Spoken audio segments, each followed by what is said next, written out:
What is it about the used car department that makes this so complex, difficult, challenging for dealers to A, figure out, and B, become sustainably successful? It comes down to it's one of the most, I'd say, fun and challenging departments because you got freedom. You're not tied up with the OEM's regulations of rebates and incentives. You do push to, if you're a franchise dealer, you push trades, you step up on them to get them as trade-ins for used cars. And then all of a sudden, and then you're buying from all, you got all different sources of acquiring vehicles. You got all different mindsets of how and why to acquire them and how to price them. And then you got the leads on top of it. It's just really I love the freedom of it because they've got the blank checkbook and can do what they want with it. And unlike the OEM tie downs, but with that, what's that go with great power comes great Power. responsibility. Yeah. So there's a lot of responsibility to it. One of the concepts that we push, I'll fall on the sword for this one is, what we call the first 30 strategy. If you just increase the amount of cars you sell in that first 30 days,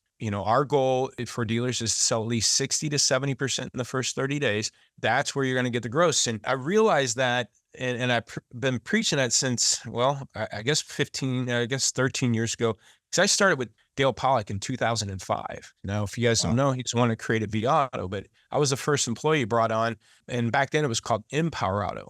And we actually scored your cars out and how you owned them to wholesale. But then we realized you're there to retail cars. We started changing to retail data, changed to V-Auto to get off Empower from BMW M Series. And we start looking at retail data. So I literally stepped in thousands of dealerships over about an 8-year period with V-Auto. And over the last year, we've probably done 20 to 30,000 retail price changes a month, helping with that.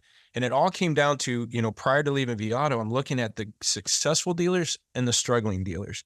And it came down to the successful dealers just sold more cars fresh than the other dealers. The dealers that were struggling, they think, well, ever since I had to race to the bottom, I can never make any gross. I would show them, hey, your gross problem isn't because you're cheap selling fresh inventory. Your gross is problem because you're selling 40% over 40 days old or 30% over 60 days old, where you're losing 200 a pop.